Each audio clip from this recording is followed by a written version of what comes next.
ముఖ్యమంత్రిగా పవన్ కళ్యాణ్ గారు ఇచ్చిన గౌరవం ఏమైనా ఇచ్చారా? ఏ ప్రభుత్వ కార్యాలయంలో కూడా ఉప ముఖ్యమంత్రి ఫోటోలు ఉన్నాయి. మరి గౌరవం తర్వాత నేను కాపు కార్పొరేషన్ డైరెక్టర్గా పనిచేశాను. ఈ తెలుగుదేశం ప్రభుత్వం 5% రిజర్వేషన్ కాపులకు ఇచ్చింది. కోట్లాది రూపాయలు కాపు కులం కోసం విదేశీ విద్యకిచ్చి చదువు చదివించిన ఘనత తెలుగుదేశం ప్రభుత్వం. తెలుగుదేశం ప్రభుత్వం కాపులకు ఎంతో మేలు చేసింది, రాజకీయంగా ముందుకు తీసుకొచ్చింది. మహానుభావులు దాదాపు 10 మంది మంత్రులు, 5 మంది రాజ్యసభ సభ్యులు, ఎంతోమంది ఎమ్మెల్యేలు చేసిన ఘనత తెలుగుదేశం ప్రభుత్వం చంద్రబాబు నాయుడు గారిది. మహానుభావులు బ్రహ్మయ్య గారు అయితేనేమి, రామచంద్ర గారు అయితేనేమి, గంటా గారు అయితేనేమి, ఇలా చెప్పుకుంటూ పోతే ఎంతోమంది కాపు కులస్తులు మంచి వాళ్ళు ఉన్నారు.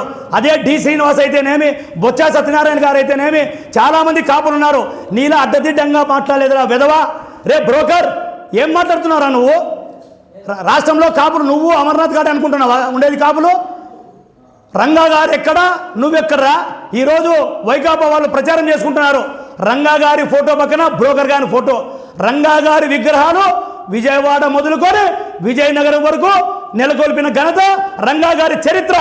ఈరోజు తెలుగు రాష్ట్రాలే కాదు, ప్రపంచ దేశాల్లో నీ కటౌట్లకు, నీ చిత్రపటాలకు చెప్పులతో కొడుతున్నారా?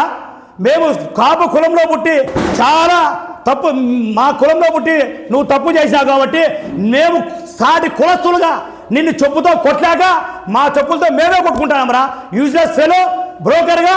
ముఖ్యమంత్రి గారు మీరు క్షమాపణగా మేము ఒకటే చెప్తున్నాం, మేము దయచేసి మీ సహనాన్ని, మీ ఓపికని, మీరు అద్దులు ఉన్నాయో కానీ మాకైతే అద్దులు లేవు. చాలా బాధాకరమైన విషయం. ఈ రాష్ట్రం కోసం నిరంతరం పనిచేసే మీరు మిమ్మల్ని ఇలా దూషిస్తూ ఉంటే మేము చాలా బాధపడుతున్నాం. ఈ రాష్ట్రంలో సిగ్గు తెచ్చుకుంటున్నాం. శ్రీకృష్ణదేవరాయలు గారు ఎన్నో సంవత్సరాల క్రితం కట్టిన చెరువులు ఆయన పేరు ఈ రోజు వరకు కూడా తలుచుకుంటున్నారు. మా కాపు కులంలో పుట్టి తప్పు చేసినవరా యూజ్లెస్ ఫెలో, నిన్ను చెప్పుతో కొడితే మాకు పాపము, మేము కొట్టుకోలేక కాపు కులస్తుడిగా, కాపు కార్పొరేషన్ డైరెక్టర్గా నేను పనిచేశా. కాపు కులస్తునిగా నువ్వు చేసిన పనికి ఎందరో మహిళలు, మేధావులు అంతా రోడ్ల మీదకి చెప్పులతో నీ చిత్రపటాలు కొడుతున్నారు. నేను కాపు కులస్తునిగా నేనే నా చెప్పుతో కొట్టుకుంటున్నారా? Useless fellow. జగన్మోహన్ రెడ్డి గారు వెంటనే ఇలాంటి కామాంధుని పార్టీ నుంచి బహిష్కరించి సస్పెండ్ చేయాల్సిందిగా కోరుతున్నాం. ఈరోజు చంద్రబాబు నాయుడు మాట్లాడతాడు, రేపు ఇంకోటి మాట్లాడతారు. కాబట్టి రాజకీయంలో ఇలాంటివి ఉండకోకుండా మీరు చర్య తీసుకోవాలని చెప్పేసి జగన్మోహన్ రెడ్డి గారికి నేను విజ్ఞప్తి చేస్తున్నా.